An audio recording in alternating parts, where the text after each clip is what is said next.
ইসলামের ব্যাপারে একটা ভীতি যেভাবে আন্তর্জাতিকভাবে ছড়িয়ে দেওয়া হয়েছে, এখন তো ইসলাম থেকে দূরে যাওয়ার কথা ছিল, কি বলেন? কিন্তু তার বিপরীতে বানের পানির মতো মানুষ ইসলাম ধর্মে ঢুকছে, লা ইলাহা পড়ে তারা সৌভাগ্যবান হচ্ছে। এর কারণটা কি? আজকে আমরা এই কারণটা উদ্ধার করবার চেষ্টা করবো, যে কেন হওয়ার কথা ছিল ইসলামের কথা শুনলে মানুষ ভয় পাবে না, সে নন মুসলিমরাই ইসলামের সুশীতল সুমহান বাণীর নিচে আশ্রয় নিচ্ছে। এর কারণটা কি? এই কারণগুলো আজকে আমরা বলবো। যে সমস্ত কারণে ইসলামের এই জয় জয়কার, যে সমস্ত কারণে অমুসলিমরা ইসলামের প্রতি অ্যাট্রাক্টেড হচ্ছে, যে সমস্ত কারণে মানুষ অন্য ধর্ম ছেড়ে মুসলিম হওয়ার জন্য পাগল পাড়া, এই কারণগুলো আজকে আমরা একটু অ্যানালাইসিস করবো। প্রিয় ভাইয়েরা, সাউথ কোরিয়াতে আপনাদের কেমন লাগে বলেন? ভালো লাগে? বাংলাদেশকে মিস করেন না আপনারা? প্রিয় ভাইয়েরা, আমি সূরাতুস সফের 2টি আয়াত তেলাওয়াত করেছি। আমি আর কাল বিলম্ব না করে মূল আলোচনাতে চলে যাই। সূরা সফের 2টি আয়াত, 8 নম্বর এবং 9 নম্বর 2টি আয়াত তেলাওয়াত করেছি। এই আয়াত দুটির আলোকে কিছু কথা আপনাদের সামনে উপস্থাপন করি আমি আমার আলোচনার সমাপ্তি করবো ইনশাআল্লাহ। যেহেতু সামনে আমাদের আসরের সালাত, আমি খুব লম্বা চোরা সময় নিব না। আয়াত দুটিতে আল্লাহ তাআলা বলছেন যে যারা ইসলামকে পছন্দ করে না, যারা ইসলাম বিরোধী শক্তি, যারা ইসলামের ধ্বংস চায়, তারা চায় তাদের মুখের ফুৎকারে ইসলামের আলোকে তারা নিভিয়ে দিবে। কিন্তু আল্লাহর ফায়সালা হচ্ছে আল্লাহ তার দিনকে, দিনের জ্যোতিকে পূর্ণরূপে বিকশিত করবেন, যদিও এটা কাফেররা অপছন্দ করে। সুবহানাল্লাহ। এবং তিনি আল্লাহ তাআলা রাসূলকে প্রেরণ করেছেন হেদায়েত দিয়ে আর সত্য ধর্ম দিয়ে, দিনে হক দিয়ে, যাতে করে মানব রচিত যত ধর্ম আছে, মতবাদ আছে, সব কিছুর কবর রচনা করে এগুলোর উপরে আল্লাহ তাআলা দিন ইসলামকে বিজয়ী করতে পারেন, যদিও এটা মুশরিকদের কাছে খুব অসহনীয়। তাহলে এই আয়াত দুটি থেকে আমরা বুঝতে পারলাম যে ইসলামের বিজয় অবশ্যম্ভাবী। এই পৃথিবীতে ইসলামের বিজয়, অগ্রগতি, অগ্রযাত্রা কেউ ঠেকিয়ে রাখতে পারবে না। কিন্তু ইসলাম বিরোধীরা চায় ইসলামের অগ্রযাত্রাকে তারা নিভিয়ে দিবে, ইসলামের জ্যোতিকে মুখের ফুৎকারে নিভিয়ে দিবে। আওয়াজ করে বলেন তো, কাফিররা, ইসলাম বিরোধীরা মুখের ফুৎকারে আল্লাহর এই দিনের জ্যোতি বা আলোকে কি কখনো নিভাতে পারবে? বলেন, কোশ্চিনকালেও পারবে না। তারা নানা ষড়যন্ত্র করে, তারা নানা ধরনের চক্রান্ত করে, কূটকৌশল করে, আমাদেরকে আমাদের ভূমি থেকে উচ্ছেদ করে, আমাদের ভূখণ্ডে বোমা নিক্ষেপ করে, নানা ধরনের ষড়যন্ত্রের ছক এঁকে আমাদের নওজওয়ানদেরকে শহীদ করে, গ্লোবাল সমুদ ফ্লোটিলার মতো নৌবহরকে আটকে দিয়ে ওরা ভাবে যে ওরা ইসলামের বিজয়কে ঠেকায় ফেলবে। আসলে কি পারবে? না। আল্লাহ বলেন, আমি ইসলামের জ্যোতিকে পূর্ণরূপে বিকশিত করব। আল্লাহু আকবার। এটাকে কেউ ঠেকাতে পারবে না। তাহলে ইসলামের বিজয় অবশ্যম্ভাবী। এটা হচ্ছে আজকের আমার আলোচনার টপিক, যে ইসলামের বিজয় এটা অবশ্যম্ভাবী, অ্যাবসলিউটলি অ্যাবসলিউট, এটা হবেই, এটাকে কেউ ঠেকাতে পারবে না। ওয়াদাটা কার বলেন তো? সবাই একটু আওয়াজ করে বলুন, ওয়াদা কার? এটা আল্লাহর ওয়াদা, যে আল্লাহ তাআলা তার জমিনে তার দিনকে তিনি বিজয়ী করবেন, ডমিনেন্ট করবেন, পাওয়ারফুল করবেন। পৃথিবীর কোন শক্তি ইসলামের এই বিজয়কে, অগ্রযাত্রাকে আটকাতে পারবে না। ইসলামের বিজয় সুনিশ্চিত। ইসলাম বিজয়ী হবেই, আপনাকে নিয়ে বা আপনাকে ছাড়া, আমাকে নিয়ে কিংবা আমাকে ছাড়া। আই রিপিট, আমি আবারও বলছি, ইসলামের বিজয় হবেই হবে, আপনাকে সহ বা আপনাকে ছাড়া, আমাকে সহ বা আমাকে ছাড়া, বিজয় হবেই। সো আমি যদি এই মহাবিজয়ের একটা অংশীজন হতে পারি, এটা আমার জন্য লাখ। কি বলেন? এই বিজয়ের পার্ট যদি আমি হতে পারি, এই ভিক্টরির একটা পার্ট যদি, অংশ যদি হতে পারি, তো এটা আমার জন্য ব্লেসিংস, আমার সৌভাগ্য। ঠিক কিনা বলেন? এখন বলেন, আমরা সেই সৌভাগ্যের অধিকারী হতে চাই কি চাই না? হতে চাই না সবাই? আল্লাহ তাআলা কবুল করুক, আমরা পড়ি আমিন। তাহলে আল্লাহর ওয়াদা, ইসলামের বিজয় হবেই হবে, সুনিশ্চিত, কোনো সন্দেহ নাই। কেউ এই বিজয়কে ঠেকাতে পারবে না। ইসলামের বিজয় হবে, আমাকে নিয়ে বা আমাকে ছাড়া, আপনাকে নিয়ে বা আপনাকে ছাড়া, বিজয় হবেই। তবে আমরা যদি লেগে থাকতে পারি, এটা আমাদের জন্য সৌভাগ্যের। এবং আমরা যদি দেখি, আল্লাহ রাসূল সাল্লাল্লাহু আলাইহি ওয়া আলিহি ওয়াসাল্লাম তিনিও এরকম ভবিষ্যৎবাণী তিনি করে গিয়েছেন যে ইসলামের বিজয় অবশ্যম্ভাবী। মুসনাদে আহমদ ইবনে হাম্বলের হাদিস, তিনি বলেন, লা ইয়াবলুগান্না হাযাল আমরু মা বালাগাল লাইলু ওয়ান নাহার ওয়ালা ইয়াতরুকুল্লাহু বাইতা ওয়াবার ওয়ালা মাদার ইল্লা আদখালাহুল্লাহু হাযা দ্বীন। এই দিন ইসলাম, এই লা ইলাহা ইল্লাল্লাহর বাণী পৌঁছে যাবে গোটা বিশ্বব্যাপী। যেখানে দিন হয়, রাত হয়, দিন রাত্রির আবর্তন পৃথিবীর যেখানে ঘটে সেখানেই কালেমার বাণীকে পৌঁছে দিবে কে? এই পৃথিবীতে এমন কোনো কাঁচা পাকা ঘর থাকবে না যে এই ঘরে লা ইলাহার বাণী পৌঁছাবে না। সুবহানাল্লাহ। পৃথিবীতে এমন কোনো জায়গা থাকবে না, এটা হোক মরুভূমি, হোক জঙ্গল, হতে পারে পাহাড়, হতে পারে কোনো আদিবাসী নৃগোষ্ঠী থাকে, পৃথিবীর এমন কোনো জায়গা থাকবে না যেখানে লা ইলাহার বাণী পৌঁছাবে না, পৌঁছে যাবে। সহিহ মুসলিমের আরেক বর্ণনায় আল্লাহ রাসূল সাল্লাল্লাহু আলাইহি ওয়া আলিহি ওয়াসাল্লাম তিনি বলেন, ইন্নাল্লাহা যাওয়ালি আল আরবা ফারাআইতু মাশারিকাহা ওয়া মাগারিবাহা ওয়া ইন্না মুলকা উম্মতি সায়াবলুগু মা যুবিয়া লি মিনহা। তিনি বলেন আল্লাহ তাআলা গোটা বিশ্বটাকে ছোট করে একটা রেপ্লিকা বানিয়ে আমার চোখের সামনে তুলে ধরেছেন। আমি পৃথিবীর প্রাচ্য পাশ্চাত্য সবটুকুন দেখেছি, আর আমি যদ্দূর দেখেছি ঠিক তদ্দূর কালেমার বাণী পৌঁছে যাবে। সুবহানাল্লাহ পড়বেন না? তার মানে গোটা বিশ্বব্যাপী ইসলামের সুমহান বাণীকে পৌঁছে দিবে কে? আল্লাহ পৌঁছে দিবেন। আল্লাহর ওয়াদা আর নবী আলাইহিস সালামের ভবিষ্যৎবাণী। তো ইসলামের এই বিজয়ের অংশী যেন আমরা হতে পারি, আল্লাহ আমাদেরকে তৌফিক দান করুক। আপনি যদি বর্তমান পৃথিবীর দিকে তাকান তাহলে দেখবেন যে ইসলামের বিরুদ্ধে এত ষড়যন্ত্র, এত কনস্পাইরেসি, এত অত্যাচার, অপারেশন, এত কিছুর পরেও ইসলাম হচ্ছে world's fastest growing religion right now. পৃথিবীর সবচাইতে গ্রোয়িং রিলিজিয়ান হচ্ছে ইসলাম, সবচাইতে। আপনি দেখেন, জরিপ চালিয়ে একটু খোঁজ খবর নিয়ে দেখেন, সারা ওয়ার্ল্ডে দ্য ফাস্টেস্ট গ্রোয়িং রিলিজিয়ান হচ্ছে ইসলাম। সবচাইতে বাড়ন্ত যেই ধর্মের ভেতরে মানুষ বানের পানির মতো প্রবেশ করছে, সেই ধর্মটার নাম কি? ইসলাম। মানুষ প্রবেশ করছে বানের পানির মতো। আপনি পশ্চিমা বিশ্বে দেখেন, প্রতি জুমাবারে অনেক অমুসলিম, নন মুসলিম, ইহুদি, খ্রিস্টান, এইথিস্ট, সংশয়বাদী, অ্যান্টাগনিস্ট, তারা এসে শাহাদা বাণী পড়ে মুসলমান হয়ে যাচ্ছে প্রতি জুমাবার, নারী পুরুষ নির্বিশেষে, আস্তিক নাস্তিক নির্বিশেষে প্রতি জুমাবারে তারা এসে শাহাদা পড়ে মুসলমান হয়ে যাচ্ছে। এটা তো মসজিদের খবর। রাস্তাঘাটেও আমাদের পশ্চিমা বিশ্বের দায়ীরা রাস্তার মধ্যেও দাওয়াতি কাজ করে, আলহামদুলিল্লাহ। এটাকে স্ট্রিট দাওয়া বলে। এই যে এরকম টেবিল নিয়ে বসে কোরআনের ট্রান্সলেশন নিয়ে, কিছু ইসলামের সহজ সরল বই নিয়ে তারা নন মুসলিমদের সাথে ইসলাম নিয়ে কথা বলে, আর ওরা খুব ফ্রেন্ডলি মানুষের সাথে মেশে কথা বলে, ফলে ইজিলি তাদেরকে অ্যাপ্রোচ করা যায়। তো তাদেরকে অনেকে জিজ্ঞেস করে যে তোমার ধর্ম কি, তোমার বাবার ধর্ম কি, what do you think about life after death, মৃত্যুর পরের জীবন নিয়ে তোমার ভাবনা কি, তোমার দাদা কোথায় গেল, তোমার বাবা কোথায়, তো চলে গেছে, তুমিও কোথায় যাবা। এইভাবে যখন জিজ্ঞেস করে নন মুসলিমদেরকে, তাদেরকে যখন ভাবাতে ভাবাতে ভাবাতে ভাবাতে ইসলামের বাণীগুলো যখন তাদের সামনে পেশ করে, তারা যখন কনভিন্সড হয়, অনেক ক্রিশ্চিয়ান, অনেক জুইশ, অনেক নন মুসলিম ওই রাস্তার ওই দাওয়া কাজের মধ্যে, স্ট্রিট দাওয়াতেই ওইখানেই ঘোষণা দেয়, আশহাদু আল্লা ইলাহা ইল্লাল্লাহ ওয়া আশহাদু আন্না মুহাম্মাদান আবদুহু ওয়া রাসূলুহু।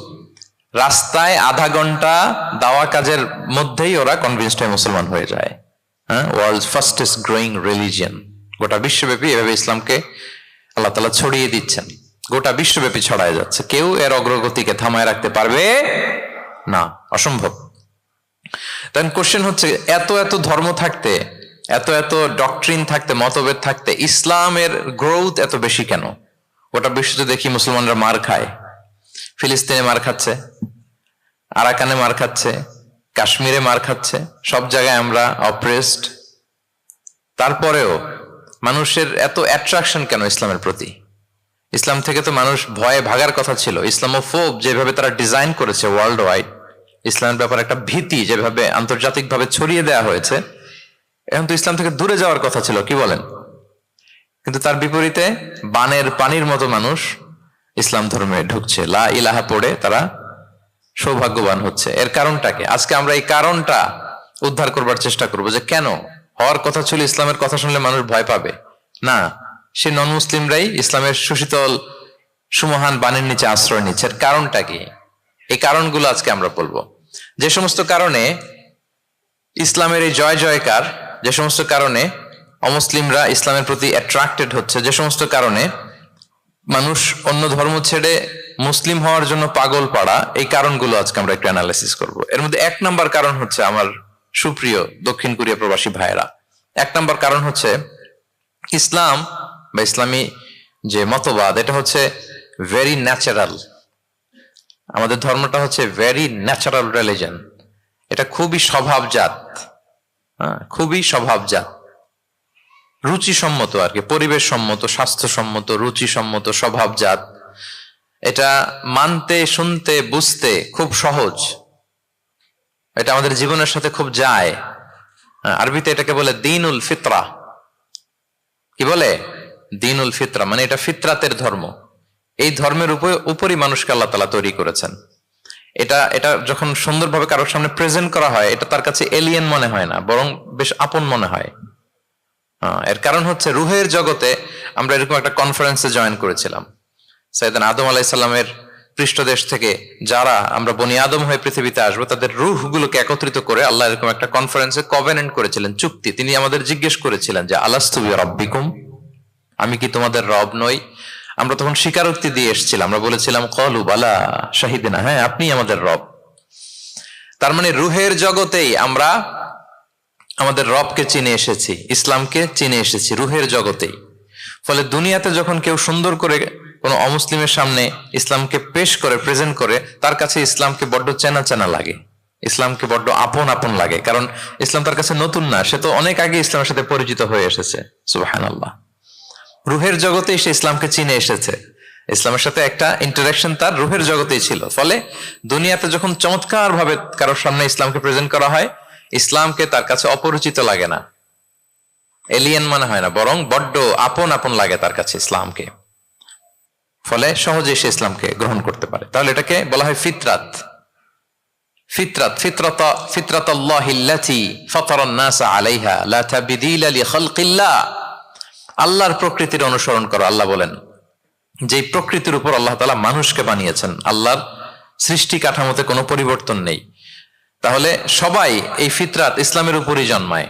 অন্য হাদিসে আল্লাহ রাসূল সাল্লাল্লাহু আলাইহি ওয়াসাল্লাম বলেন যে মা মিন মাউলুদিন ইল্লা ইউলাদু আলাল ফিতরাহ ফাআবাওয়াহু ইউহাউবিদানিহি আও ইউনাসসিরানিহি আও ইউমাজ্জিসানিহি। মানে সব মানুষ ইসলামের উপর জন্মায়, পরে তার মা বাবারা হয়তো তাকে ইহুদি বানায় বা হিন্দু বানায় বা অগ্নি উপাসক বানায়, কিন্তু তার আসল ধর্ম হচ্ছে ইসলাম। আওয়াজ করে বলেন তো, আসল ধর্ম কি? আসল ধর্ম ইসলাম। সে ফিতরাতের উপর জন্মগ্রহণ করেছে। এমনিতেই বাই ডিফল্ট তার মনটা ইসলামের দিকে টানে। এই পৃথিবীতে যা কিছু ভালো, যা কিছু কল্যাণকর, যা কিছু আমাদের সাথে খাপ খায়, সুইট করে, সহজে সুইটেবল হয়, এটাই ফিতরাত। এটাই কি? ফিতরাত। তো সব মানুষ ফিতরাতের উপর জন্মেছে, ইসলামের উপর জন্মেছে। মেরাজের রাতে রাসূল সাল্লাল্লাহু আলাইহি ওয়াসাল্লামকে দুইটা পেয়ালা দেয়া হয়েছে। তিনি বললেন উতি চুবি ইনা আইন, আমাকে জিব্রাইল আলাইহিস সালাম দুইটা বাটি দিল বা পেয়ালা দিল। ফি আহাদিহিমা লাবান ওয়া ফিল আখারি খামর। এর একটার মধ্যে ছিল দুধ আর একটা মদ। আমি দেখতে পাচ্ছিলাম না কোনটাই কি। আমাকে যখন দেয়া হলো ফা আখাযতুল লাবান, আমি দুধের বাটি নিলাম। তখন জিবরিল আলাইহিস সালাম বললেন আসবতাল ফিতরাহ, আপনি ফিতরাতটাই নিয়েছেন, মানে যেটা ভালো ওইটাই নিয়েছেন, যেটা আপনার সাথে সুইট করে ওইটাই নিয়েছেন। সুবহানাল্লাহ পড়েন। তাহলে ইসলাম হচ্ছে দ্বীনুল ফিতরাহ, এটা ফিতরাতি ধর্ম, এটা অতিরিক্ত চাপিয়ে দেয়া না, এটাই আমাদের ধর্ম। এজন্য ইসলামকে প্রেজেন্ট করলে আমাদের সামনে সুন্দরভাবে, এটা আমাদের কাছে অস্বাভাবিক মনে হয় না, খুবই স্বাভাবিক মনে হয়, ভেরি ন্যাচারাল মনে হয় ইসলামকে আমাদের কাছে। এটা হচ্ছে ফিতরাতের ধর্ম। এই কারণে অমুসলিমরা ইসলামের প্রতি আকৃষ্ট হচ্ছে, কারণ ইসলাম মানা, ইসলাম বোঝা, ইসলামকে প্র্যাকটিস করা মানুষের জন্য সহজ। এটা স্বভাবজাত ধর্ম তার, এটা ভেরি ন্যাচারাল, প্রাকৃতিক, রুচিসম্মত, স্বভাবসম্মত।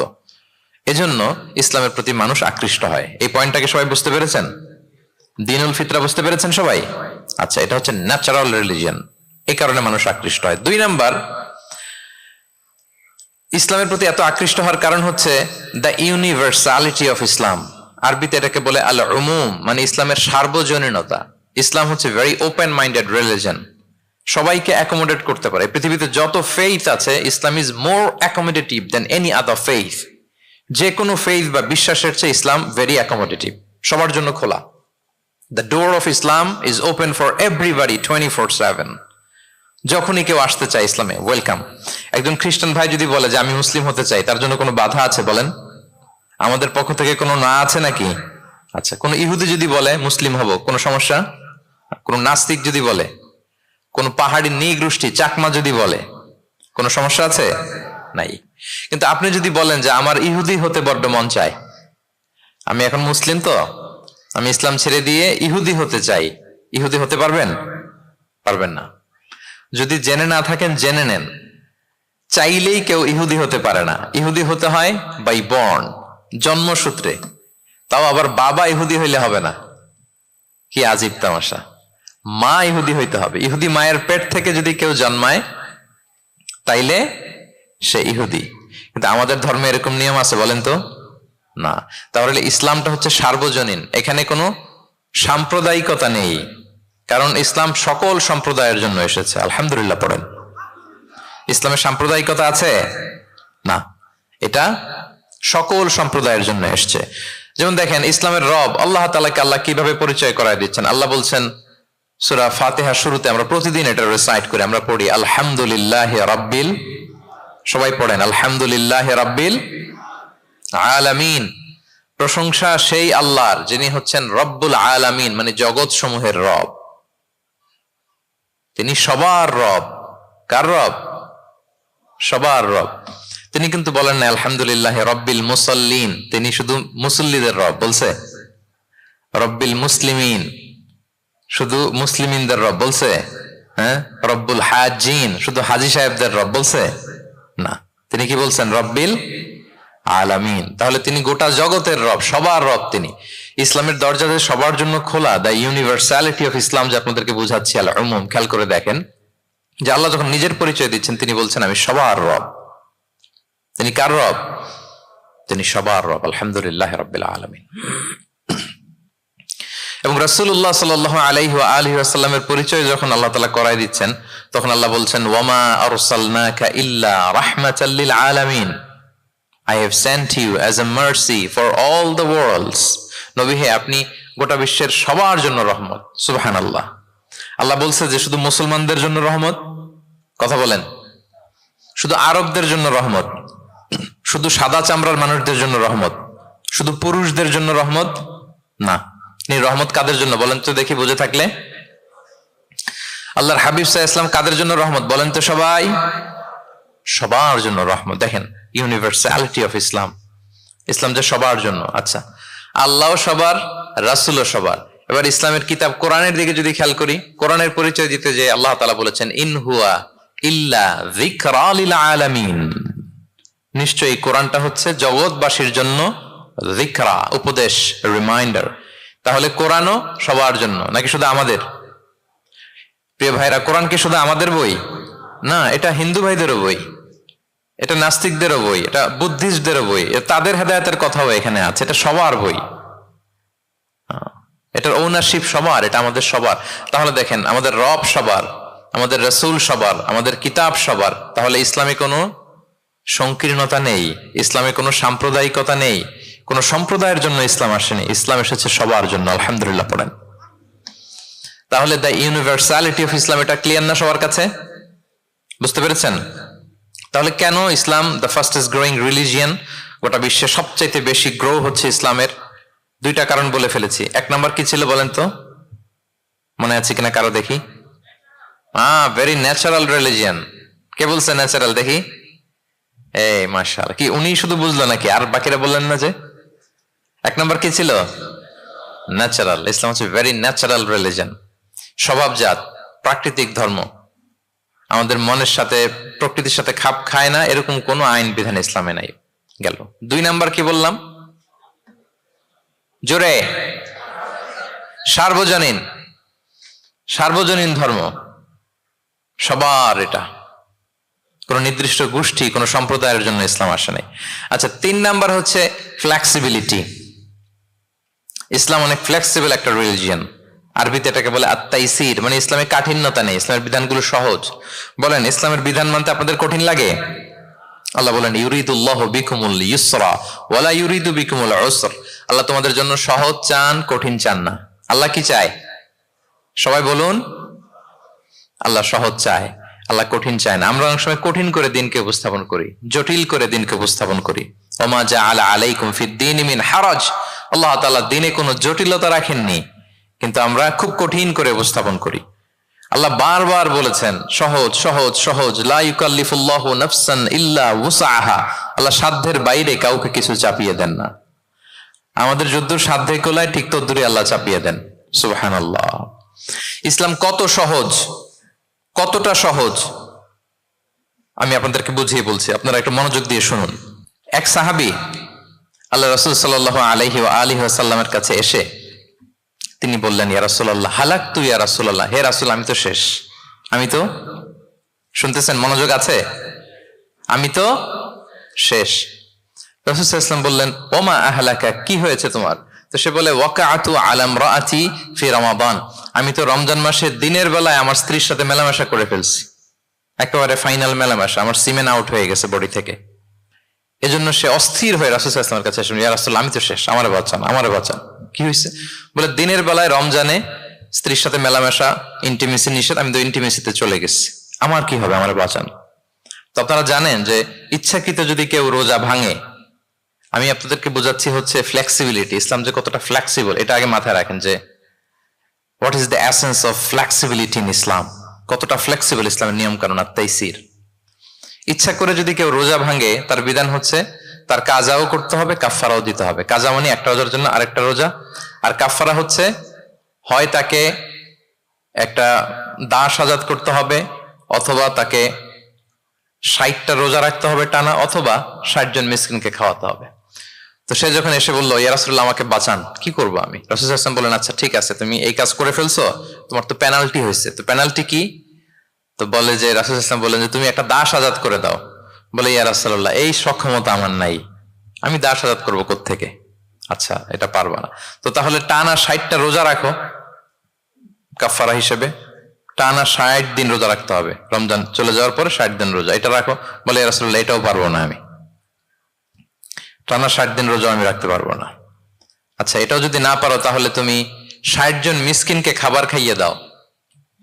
এবার সে বলে, ইয়া রাসূলুল্লাহ খাবারও খাওয়াতে পারবো না আমি, এই সামর্থ্য নাই।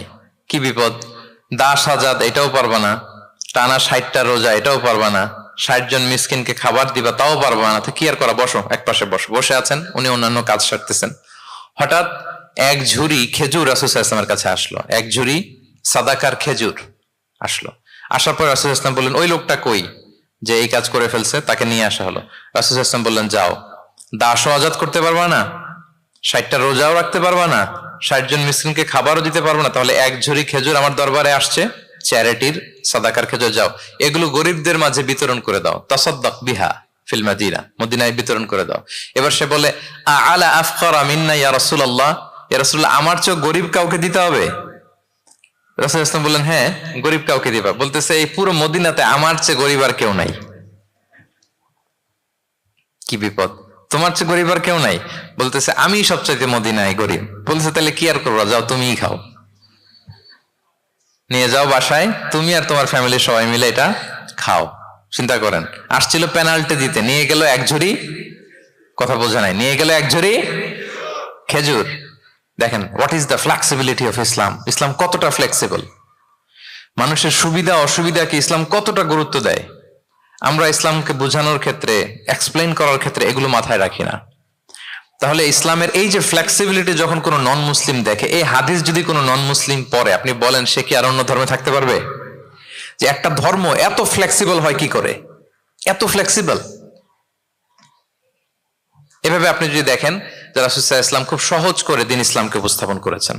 কাউকে যখন তিনি কোনো দায়িত্ব দিয়ে কোথাও পাঠাতেন, তখন তিনি একটা বিখ্যাত কথা বলে দিতেন, সব সময় বলতেন যে, বাশশিরু ওয়ালা তুনাফিরু, ইয়াসসিরু ওয়ালা তুআসসিরু, তোমরা মানুষকে সুসংবাদ দাও দিনের ব্যাপারে, মানুষকে ভয় দেখিও না, দিন থেকে ভাগিও না। ইয়াসসিরু, তোমরা দিনকে সহজ করে প্রেজেন্ট করো, ইসলামকে জটিল করে মানুষের সামনে কখনো প্রেজেন্ট করো না।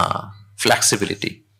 আল্লাহ রাসূল সাল্লাল্লাহু আলাইহি ওয়া আলিহি ওয়াসাল্লাম তিনি একবার মসজিদে নববীতে বসা, এক বেদুইন আসলেন, বেদুইন নোমাডিক গায়, বেদুইন যার মধ্যে সভ্যতার ছোঁয়া লাগেনি।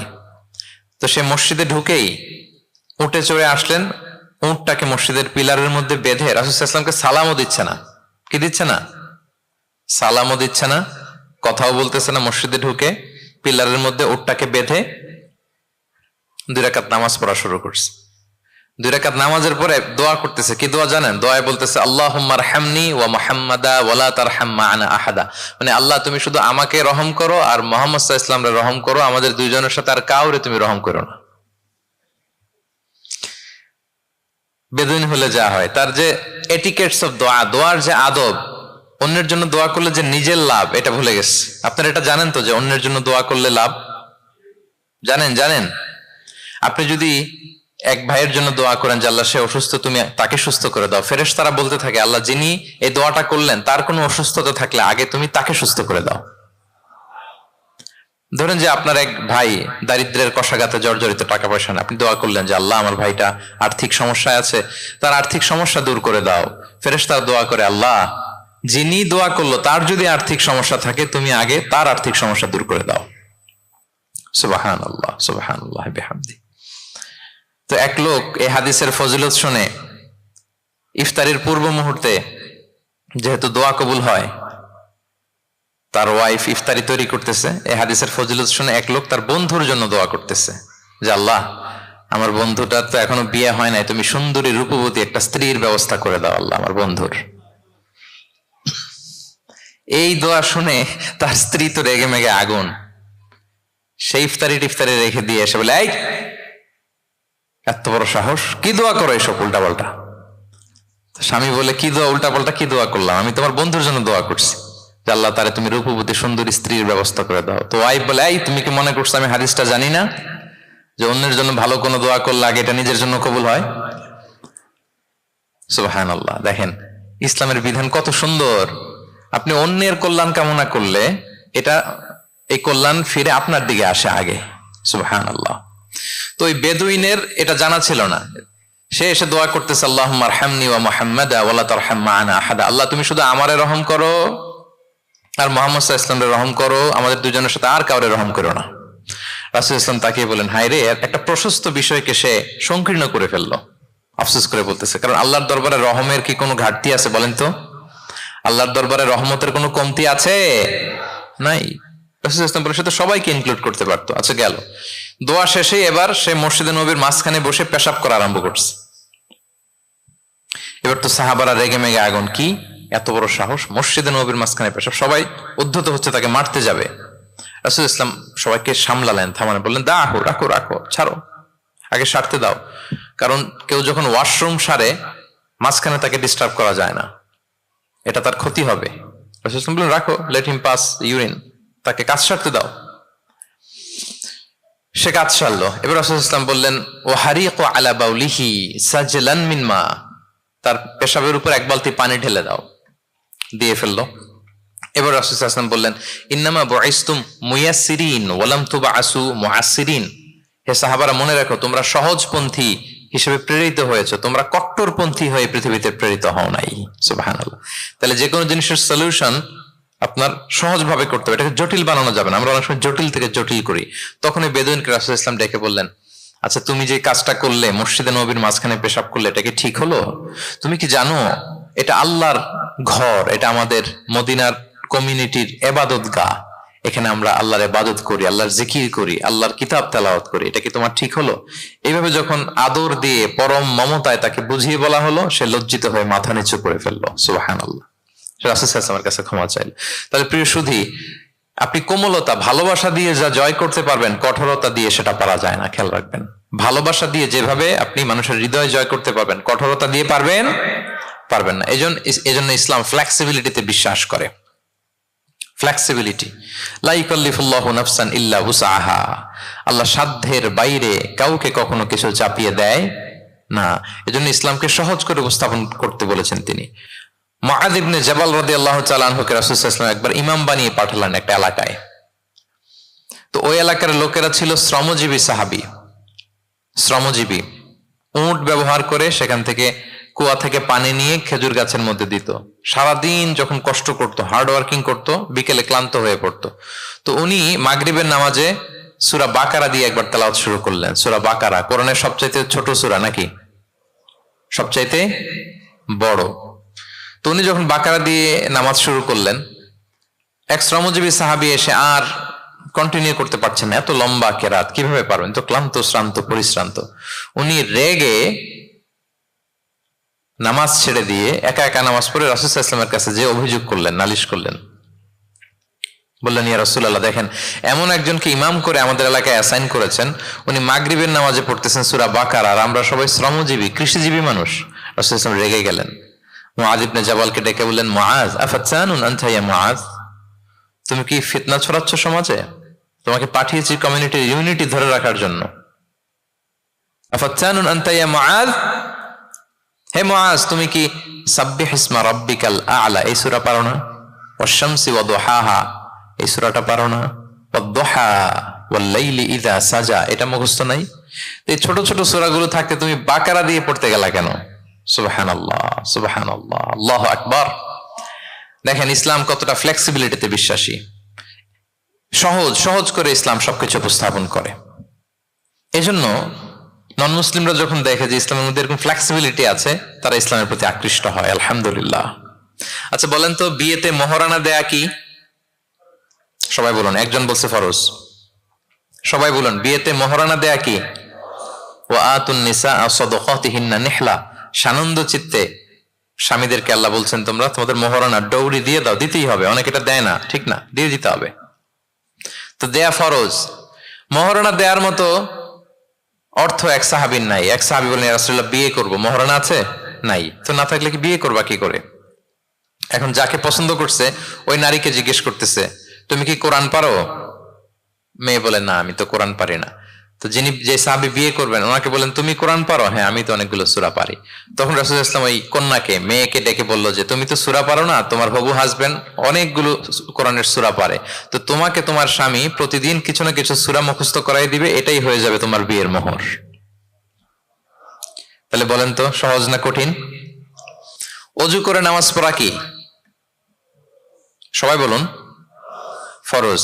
কিন্তু ধরেন ওযুর পানি নাই, তখন তায়াম্মুম করে পড়লেও কবুল করবে কে? আল কিয়াম ফিস সালাত, দাঁড়িয়ে নামাজ পড়া কি? ফরজ। দাঁড়াতে পারছেন না, বসে বসে পড়লে কবুল করবে কে? বসতেও পারেন না, শুয়ে পড়লেও কবুল করবে কে? তাহলে বলেন তো ইসলামের বিধান কি কঠিন না সহজ? ফ্লেক্সিবিলিটি আর তাইসির। ইসলামের এই ফিচারটার কারণে, এই বৈশিষ্ট্যের কারণে অমুসলিমরা ইসলামের প্রতি আকৃষ্ট হয়, যে ইসলামের বিধানগুলো এত ফ্লেক্সিবল। এটা হচ্ছে মূল বিধান, না হলে এটা, না হলে অপশন, না হলে এই অপশন, মানে সমাজের সাথে খাপ খাইয়ে নেয়ার মতো, সহজে মানুষ এটাকে এক্সিকিউট করার মতো সব বিধান আল্লাহ তাআলা রেখে দিয়েছেন, সুবহানাল্লাহ। তাহলে এই বিষয়গুলোর কারণে মুসলিমরা ইসলামের প্রতি আকৃষ্ট হয়। দ্য ফাস্টেস্ট গ্রোয়িং রিলিজিয়ন, মূল যে টপিক, মনে আছে তো আপনাদের? তাহলে 3টা কারণ অলরেডি বলে ফেলেছি, আরো 2টা বলবো, বলে শেষ করে দিব। এর মধ্যে প্রথমটা কি ছিল? ইসলাম ধর্মটা কেমন? ন্যাচারাল, ভেরি ন্যাচারাল রিলিজিয়ন, দ্বীনুল ফিতরা। 2 নম্বরে সার্বজনীন, দ্য ইউনিভার্সালিটি অফ ইসলাম, আল উমুম, এটা সবার জন্য এই ধর্মটা। 3 নম্বরে কি বললাম? ফ্লেক্সিবিলিটি। ইসলাম খুব ফ্লেক্সিবল, এটা সহজে মানা যায়, সহজে এটাকে পালন করা যায়, এজন্য অমুসলিমরা আকৃষ্ট হয়। 4 নাম্বার হচ্ছে ব্যালেন্সড অ্যাপ্রোচ অফ ইসলাম। ইসলামের বিধানগুলো খুবই ব্যালেন্সড, ভারসাম্যপূর্ণ আর কি। এর মধ্যে পরিমিতি বোধ আছে, ভারসাম্য বোধ আছে, এটা ব্যালেন্সড। এই কারণে ইসলামের প্রতি মানুষ আকৃষ্ট হয়। এখানে বাড়াবাড়িও নাই, ছাড়াছাড়িও নাই, মাঝামাঝি। বাড়াবাড়িও নাই, ছাড়াছাড়িও নাই। আমার সাথে সাথে বলেন কি নাই? বাড়াবাড়িও নাই, আর কি নাই? ছাড়াছাড়িও নাই, বরং মাঝামাঝি, ব্যালেন্সড অ্যাপ্রোচ। ইসলামের সবকিছু দেখবেন ব্যালেন্সড। وَكَذَلِكَ جَعَلْنَاكُمْ أُمَّةً وَسَطًا لِتَكُونُوا شُهَدَاءَ عَلَى النَّاسِ وَيَكُونَ الرَّسُولُ عَلَيْكُمْ شَهِيدًا। অনুরূপভাবে আমি তোমাদেরকে ব্যালেন্স জাতি বা মধ্যমপন্থী জাতি হিসেবে তোমাদেরকে পৃথিবীতে প্রেরণ করেছি, যাতে করে তোমরা অন্য জাতির উপর সাক্ষী হতে পারো, আর নবী হতে পারেন তোমাদের উপর সাক্ষী। তাহলে আমাদের ধর্মটা খুবই ভারসাম্যপূর্ণ, খুবই কি ভারসাম্যপূর্ণ, বাড়াবাড়িও নাই, ছাড়াছাড়িও নাই। দেখেন বিশ্বাসীদের বৈশিষ্ট্যের কথা বলতে যে আল্লাহ তাআলা বলছেন ওয়াল্লাযীনা ইযা আনফাকু লাম ইউসরিফু ওয়া লাম ইয়াকতুরু ওয়া কানা বাইনা যালিকা কাওয়ামা। বিশ্বাসীরা যখন দান করে, দানের ক্ষেত্রে তারা কৃপণতাও করে না, আবার অপচয়ও করে না, বরং মাঝামাঝি দান করে। বরং কি? মাঝামাঝি দান। রাসূলুল্লাহ সাল্লাল্লাহু আলাইহি ওয়াসাল্লামের একটা অভ্যেস ছিল, তার কাছে কেউ কিছু চাইলে উনি না বলতে পারতেন না। কি বলতে পারতেন না? সবাই বলুন। রাসূলুল্লাহ সাল্লাল্লাহু আলাইহি ওয়াসাল্লাম কি বলতে পারতেন না? না। কেউ কিছু চাইবে আর উনি না বলবেন, এই না ওনার ডিকশনারিতে নাই, না বলতে জানতেন না। তো একবার রাসূল সাল্লাল্লাহু আলাইহি ওয়াসাল্লামের মাত্র একটা মাত্র জামা, কয়টা জামা? একটা। তো এক ফরিয়া দিয়ে এসে রাসূল সাল্লাল্লাহু আলাইহি ওয়াসাল্লামকে বললেন, ইয়া রাসূলুল্লাহ, আমাকে একটা জামা দিন, আমি বস্ত্রহীন। তো রহমতের নবী কি আর করবেন, যেহেতু না বলতে জানেন না, কাউকে ফিরিয়ে দিতে জানেন না, নিজের জামাটাই খুলে দিয়ে দিলেন। সুবহানাল্লাহ। এখন ওনার গায়ে তো জামা নাই, আছে? উনি জামাহীন অবস্থায় ঘরে বসে আছেন। আল্লাহ তাআলা আয়াত নাযিল করলেন, ওয়াল্লাযীনা ইযা আনফাকু লাম ইউসরিফু ওয়া লাম ইয়াকতুরু ওয়া কানা বাইনা যালিকা কাওয়ামা। বিশ্বাসীরা যখন দান করে তারা কৃপণতাও করে না, আবার বাড়াবাড়িও করে না, মাঝামাঝি থাকে, মধ্যম পন্থা। মানে বুঝাতে চাইলেন, আল্লাহ তাআলা এই কথা দিয়ে বুঝাতে চাইলেন, নবী হে, জামা যদি দুটো থাকতো তাহলে না হয় একটা দিতেন, দুটো যদি থাকতো একটা দিতেন। এখন ছিল কয়টা? এটাই যখন দিয়ে দিয়েছেন, এখন আপনি পড়বেন কি? সুবহানাল্লাহ বিহামদি। ভারসাম্য শিখালেন আল্লাহ। তাহলে ইসলাম হচ্ছে ভারসাম্যের ধর্ম, ব্যালেন্সড রিলিজিয়ান। বাড়াবাড়িও নাই, ছাড়াছাড়িও নাই। সাহাবাদের মনের মধ্যে একবার কৌতূহল জাগলো যে রাসূল সাল্লাল্লাহু আলাইহি ওয়াসাল্লাম রাত্রিবেলা কি আমল করে, দিনের বেলা কি আমল করে, ওনার ব্যক্তিগত আমলগুলো কেমন, একটু দেখে আসি। তো ওনারা খোঁজ লাগালেন। খোঁজ লাগিয়ে যা পেলেন তাদের খুব একটা মনোপুত হলো না। ওনারা ভাবলেন যে রাসূল সাল্লাল্লাহু আলাইহি ওয়াসাল্লাম হয়তো আরো বেশি আমল করেন, কিন্তু ওনাদের কাছে মনে হলো যে কিছুটা বোধহয় কমই হয়ে যাচ্ছে। তো একজন বলল, আরে রাসূল সাল্লাল্লাহু আলাইহি ওয়াসাল্লামের তো আগের পরের সব গুনাহ মাফ, গফিরা লাহু মা তাকাদ্দামা মিন যামবিহি ওয়া মা তাআখার। ওনার তো কোনো গুনাহই নাই, এই আমল ওনার জন্য ঠিক আছে, আমাদের জন্য ঠিক না, আমাদের আরো বাড়াই করতে হবে। তো কি করা যায়? এই চিন্তা থেকে এরা একজন বলে যে তাইলে একটা কাজ করি, আমি আর এখন থেকে রাতে ঘুমাবো না, সারা রাত তাহাজ্জুদ করবো। সারা রাত কি করবো? আচ্ছা। আরেকজন বলে তাহলে আমি কালকে থেকে যে নফল রোজা রাখা শুরু করব, জীবনেও মরার আগের দিন পর্যন্ত আর রোজা ভাঙবো না, খালি রোজা চলতেই থাকবে, সাওমে বিসাল। আচ্ছা, এখন দুইজন তো দুইটা নিয়ে নিছে, আরেকজন কি করবে? আরেকজন বলে তোরা যা করছস, আমি এক কাজ করি, আমি আর আমার স্ত্রীর কাছেই যাব না, সন্ন্যাসী হয়ে গেলাম, আর বউদের কাছে যাব না, সন্ন্যাসী জীবন, খালি আল্লাহ বিল্লাহ, ইবাদত, জিকির, আজকার, দোয়া, দরুদ পড়তে পড়তে জীবন শেষ করে দেব। তিনজন তিনটা নিয়ে নিল। এই কথা যখন রাসূলুল্লাহ সাল্লাল্লাহু আলাইহি ওয়াসাল্লাম তিনি শুনলেন, তিনি অপছন্দ করলেন। তিনি বললেন, মা বালু আকওয়ামিন ইয়াকুলুনা কাযা ওয়া কাযা। তোমাদের কি হলো? ডাকলেন, সমাবেশ করে বলেন, এই নাম ধরে বলতেন না। তিনি কিভাবে মানুষকে কারেক্ট করতেন দেখেন, সংশোধন করতেন। এই তুমি নাকি এটা বলছো, দাঁড়াও আব্দুল্লাহ, এই আব্দুর রহমান তুমি দাঁড়াও, এই আব্দুল করিম, তিনজনেই তিন খারাপ কাজ করছো। এইভাবে সংশোধন করতেন না, কারণ নাম ধরে দাঁড় করালে তারা তো অন্যদের সামনে অপদস্থ হবে। কি বলেন, ঠিক কিনা? নাম না ধরে তাদের কাজ নিয়ে বললেন যে মা বালু আকওয়ামিন ইয়াফআলুনা কাযা ওয়া কাযা, মা বালু আকওয়ামিন ইয়াকুলুনা কাযা ওয়া কাযা। আচ্ছা, তোমাদের মধ্যে কয়েকজন নাকি এই কাজের ঘোষণা দিছো, তোমাদের মধ্যে কয়েকজন, তাহলে যেই তিনজন দিছে এরা তো বুঝে ফেলছে যেগুলো আমাদের কি বলতেছে, ঠিক কিনা বলেন? আর বাকিরাও সতর্ক হয়ে গেল। এবার রাসূল সাল্লাল্লাহু আলাইহি ওয়াসাল্লাম বললেন, না, তোমাদের এই কাজটা ঠিক হয়নি। ইন্নী লা আখশাকুম লিল্লাহি ওয়া আতকাকুম লাহু। তোমাদের মধ্যে আমি নবী সবচাইতে বেশি আল্লাহকে ভয় করি, আমি সবচেয়ে বড় মুত্তাকি। কই, আমি তো রাতে ঘুমাই আবার তাহাজ্জুদ পড়ি, কিছু সময় ঘুমাই কিছু সময় তাহাজ্জুদ পড়ি। এই ভারসাম্য রেখে জীবন চালাতে আমার তো তাকওয়ার কোনো ক্ষতি হয় না। আমি তো স্ত্রীদের সাথে মিশি, আমার তো কোনো সমস্যা হয় না। আমি মাঝে মাঝে নফল রোজা রাখি সোম বৃহস্পতি, বাকি দিনগুলোতে দিনের বেলা আমি খাই। কই, এই ভারসাম্যপূর্ণ জীবন আচরণে আমি নবী হয়ে তো আমার কোনো সমস্যা হয় না, তোমাদের তো সমস্যা কোথায়? সুবহানাল্লাহ। তাহলে রাসূল সাল্লাল্লাহু আলাইহি ওয়াসাল্লামের চাইতে যদি কেউ বড় মুত্তাকি হতে চায়, হতে পারবে বলেন তো? না। সেই নবী রাতে কখনো নির্ঘুম থাকতেন না, only except the last 10 days of Ramadan. রমাদানের শেষ 10 রাতে রাসূল সাল্লাল্লাহু আলাইহি ওয়াসাল্লাম ঘুমাতেন না। আর সারা বছরের রুটিন হচ্ছে এশার পরেই ঘুম দিয়ে এরপর রাসূল সাল্লাল্লাহু আলাইহি ওয়াসাল্লাম শেষ রাতে তাহাজ্জুদ পড়তেন। মানে ঘুমোতেন আবার নামাজ পড়তেন, ব্যালেন্সড। ইবাদত করতেন, স্ত্রীদের সাথেও মিশতেন, মাঝে মাঝে রোজা রাখতেন, আবার মাঝে মাঝে না রেখে খাবার খেতেন দিনের বেলা। সুবহানাল্লাহ। তাহলে এটাকে বলে the balanced approach of Islam. আরবিতে বলে আল ওয়াসাতিয়াতু ওয়াল ইতিদাল, মানে মধ্যমপন্থী থাকা, ভারসাম্যপূর্ণ থাকা।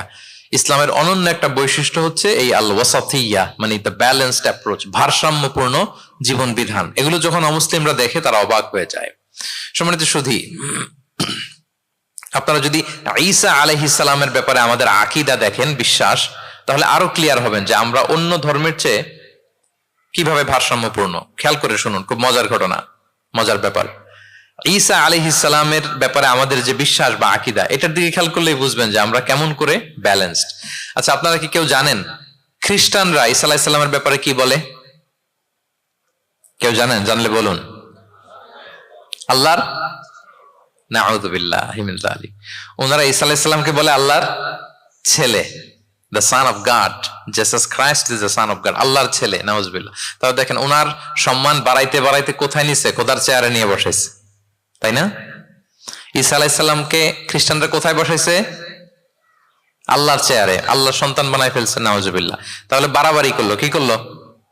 ঈসা আলাইহিস সালামের ব্যাপারে খ্রিস্টানরা কি করলো? বাড়াবাড়ি। আচ্ছা, আপনারা কি জানেন ইহুদিরা ঈসা আলাইহিস সালামের ব্যাপারে কি বলে? কেউ জানেন? তারা ঈসা আলাইহিস সালামকে ওয়ালাদু জিনা বলে, বাস্টার্ড বলে, নাউযুবিল্লাহ। কি বলে? জিনার সন্তান, মানে জারদ সন্তান বলে আল্লাহর এই নবীকে ইহুদিরা। তাহলে ওনাকে অপমান করতে করতে ছাড়াছাড়ি, যেটা নামাতে নামাতে কত নিচে নামাইছে দেখছেন? তাহলে এক ধর্ম ওনারে উঠাতে উঠাতে আল্লাহর চেয়ারে, আর এক ধর্ম ওনারে নামাতে নামাতে জমিনের নিচে। আমরা কি বলি ঈসা আলাইহিস সালামের ব্যাপারে? দেখেন, আমরা বলি ঈসা আলাইহিস সালাম হচ্ছে আব্দুল্লাহি ওয়া রাসূলুহু, তিনি আল্লাহর বান্দা এবং আল্লাহর রাসূল। আল্লাহর বান্দা বলার মধ্য দিয়ে আমরা খ্রিস্টানকে রিফিউট করি, খ্রিস্টান কমিউনিটিকে, তোমরা যে আল্লাহর চেয়ারে নিয়ে বসাইছো এটা ভুল, ওইখানে না, আরো নিচে নামাইতে হবে, উনি আল্লাহর বান্দা। আর রাসূলুহু, সম্মানিত রাসূল বলে আমরা ইহুদিদেরকে রিফিউট করি, তাদের জবাব দেই যে না, তোমরা একজন নবীকে যে অপমান করে বলেছো উনি বাস্টার্ড, না, উনি রাসূলুহু, আল্লাহর প্রেরিত রাসূল, এই বলে ওনার সম্মানকে আমরা উপরে উঠাই। তাহলে একদল নিছিল ওইদিকে, ওইখান থেকে নিচে নামায় নিয়ে আসি, একদল মাটির নিচে ঢুকাই দিছে, ওইখান থেকে উপরে উঠাই নিয়ে আসি। তাহলে আমরা মাঝামাঝি থাকি। সুবহানাল্লাহ পড়বেন না?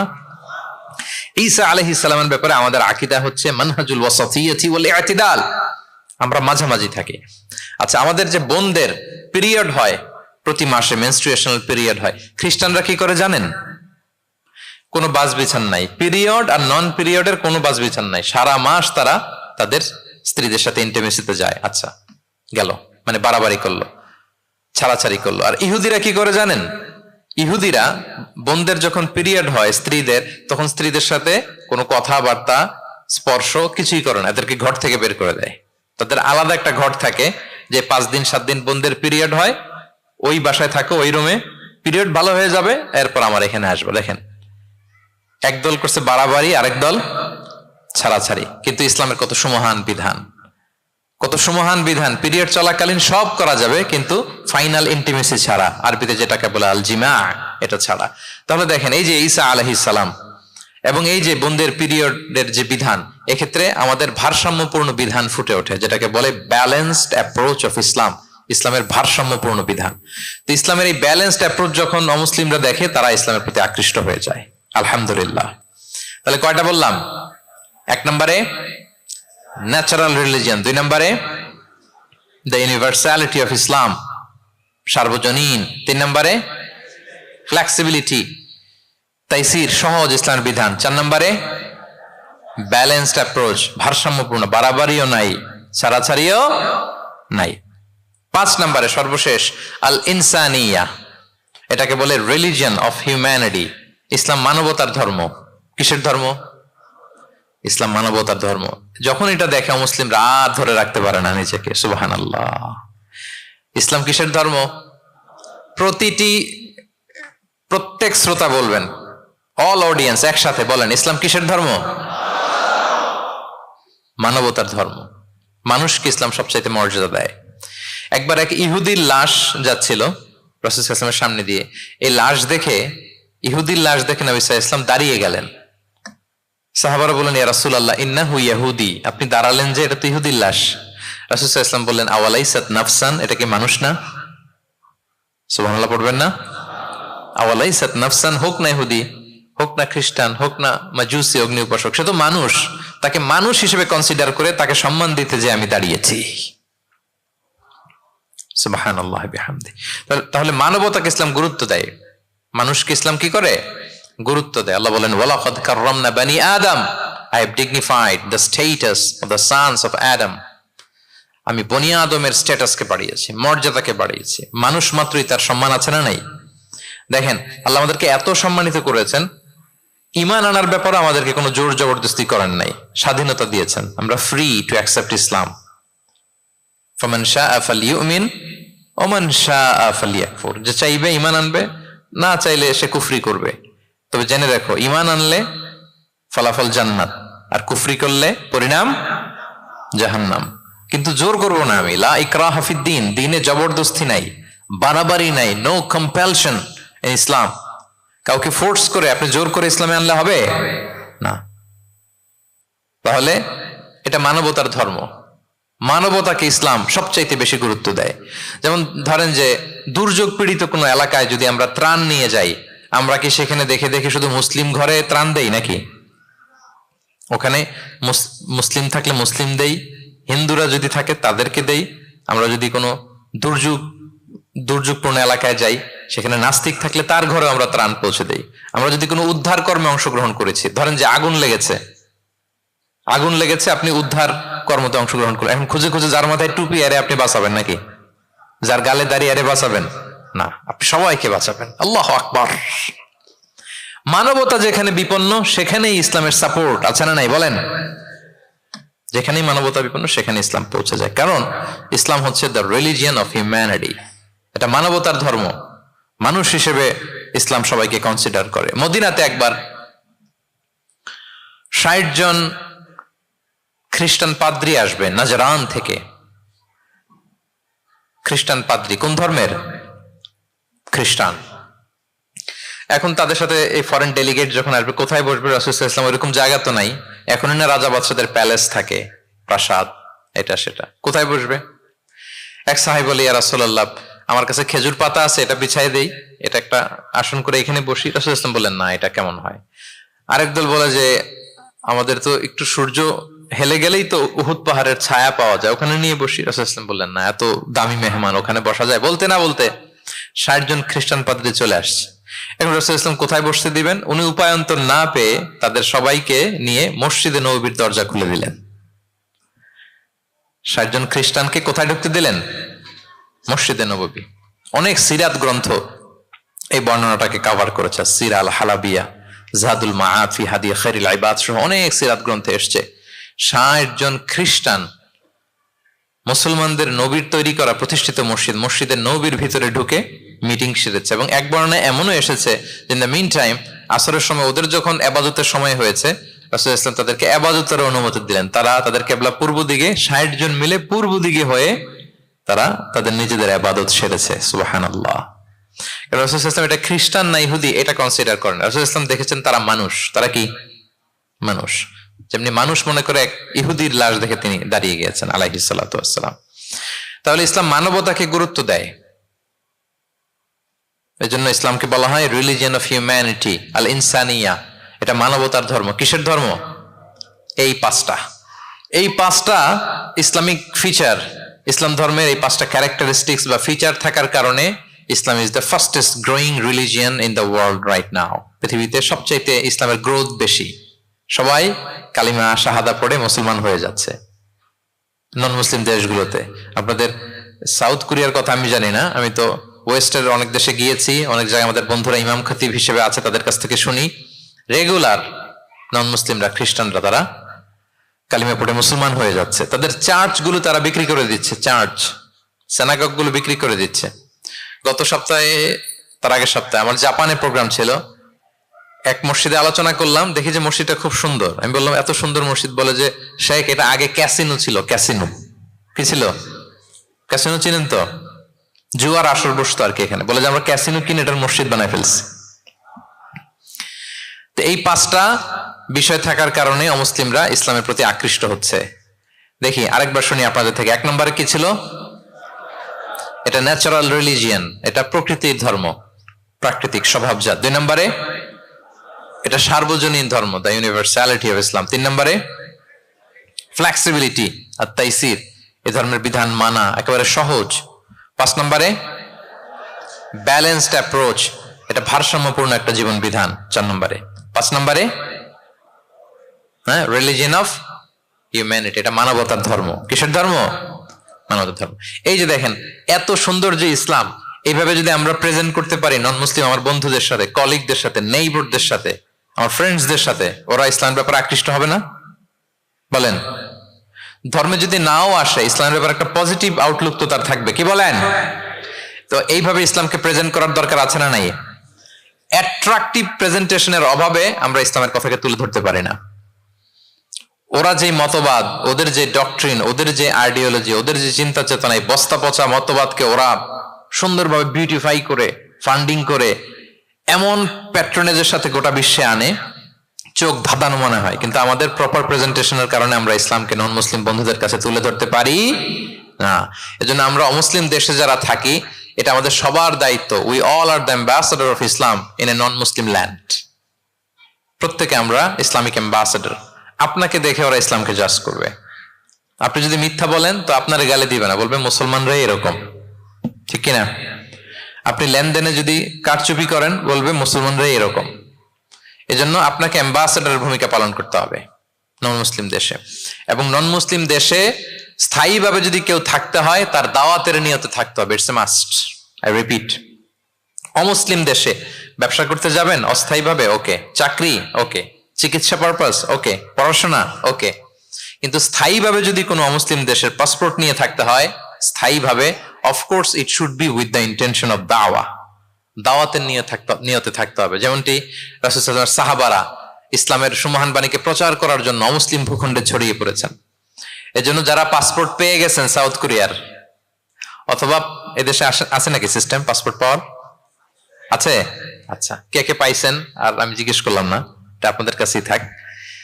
কিন্তু যারা পেয়েছেন বা প্রসেসিং এ আছেন যে আমি এদেশের পাসপোর্ট নিব, অফকোর্স আপনার দাওয়াতি নিয়তে থাকতে হবে যে আমি ইসলামকে ছড়াই দিব, এই নিয়তে আছি, তাইলে থাকাটা বৈধ। তা না হলে অমুসলিম ভূখণ্ডে কোনো মুসলিম স্থায়ীভাবে বসবাস করতে পারবে? রাসূল সাল্লাল্লাহু আলাইহি ওয়াসাল্লামের ভয়ঙ্কর ধমক আছে একটা, তিনি বলেছেন আনা বারিউন মিন কুল্লি মুসলিম ইয়ুকিমু বাইনা আযহুরিল মুশরিকিন। আমি ওই প্রত্যেক মুসলমান থেকে আমি বারি, তার কোনো দায়ভার আমার নাই যে অমুসলিম ভূখণ্ডে মুশরিকদের সাথে থাকে। হ্যাঁ, গভীর হুঁশিয়ারি, সতর্কবার্তা, ওয়ার্নিং। কিন্তু যদি আপনি উইথ দ্য ইন্টেনশন অফ দাওয়াতে নিয়তে থাকেন যে এখানে আমি একটা মসজিদ করব, মসজিদের সাথে লেগে থাকবো, আমার বুদ্ধিস্ট প্রতিবেশীর কাছে আমি ইসলামের সুমহান বাণী পৌঁছে দেব, আমার কলিগদেরকে বুঝাবো দেখো ইসলাম খুব ফ্লেক্সিবল, এটা ন্যাচারাল রিলিজিয়ান, এটা মানবতার ধর্ম, এটা এমন এমন, এইভাবে আমি বুঝাবো, এই নিয়তে যদি আপনি থাকেন, তাহলে আপনি এই দেশে স্থায়ীভাবে থাকতে পারবেন। কথা কি বুঝতে পেরেছেন? এখন অন্যকে ইসলাম বুঝাইতে হলে তো আগে নিজের মানতে হবে নাকি? কথা বলেন। আপনি ইসলামের দাওয়া দিবেন, এখন আপনি নিজেই ইসলাম মানে না, তাহলে হবে? আগে নিজের মানতে হবে, কি বলেন? আগে নিজের ইসলামকে কি করতে হবে? মানতে হবে। আমার প্রিয় ভাইয়েরা, Islam is our identity, Islam is our honour. আমাদের সম্মান হচ্ছে ইসলামে। ওমর ফারুক রাদিয়াল্লাহু তাআলা আনহু বলতেন, নাহনু কওমুন আ'আজ্জানাল্লাহু বিল ইসলাম। আমরা এমন জাতি যে জাতিকে আল্লাহ তাআলা ইসলাম দিয়ে সম্মানিত করেছে। ফাইনি বিতাগাইনাল ইজ্জাতা বিগাইরিহি আযাল্লানাল্লাহ। ইসলাম ছাড়া অন্য কোথাও যদি আমরা সম্মান তালাশ করি, তাহলে আমাদেরকে অপদস্থ করে ছাড়বেন কে? একটাই মনোনীত ধর্ম আল্লাহ তাআলার কাছে, সেটা হচ্ছে ইসলাম। আওয়াজ করে বলুন, সেটা কি? ইন্নাদ দীনা ইনদাল্লাহিল ইসলাম। একমাত্র আল্লাহর কাছে, the accepted only one religion to Allah, সেটা হচ্ছে ইসলাম। ওমাই ইয়াবতাগি গায়রাল ইসলামি দীনান ফালান ইউকবালা মিনহু ওয়া হুয়া ফিল আখিরাতি মিনাল খাসিরিন। ইসলাম ছাড়া অন্য কিছু যদি কেউ তালাশ করে, সেটার সাথে নিজেকে জড়ায়, আল্লাহ তাআলা কবুল করবেন না। That will not be accepted from him in the day of judgment, and he will be loser মিনাল খাসিরিন। সে হবে লুজার, হতভাগা হবে, দুর্ভাগা হবে। তাহলে আমরা যেন ইসলামকে আমাদের শেকড় হিসেবে কনসিডার করি, আমাদের ছেলে মেয়েদেরকে যেন ইসলামী তারবিয়ার উপর আমরা গড়ে তুলি, এবং ইসলামকে যেন আমরা ভেতর থেকে সবাই লালন করি, ধারণ করি, এবং ইসলামের সুমহান বাণীকে যেন আমরা পৌঁছে দেই সবাই অন্যদের কাছে। রাজি আছেন তো সবাই? তাহলে সাউথ কোরিয়ায় যারা স্থায়ীভাবে থাকতে চান, কোন নিয়তে থাকবেন? দাওয়াতের নিয়তে। We all should be a living দাঈ।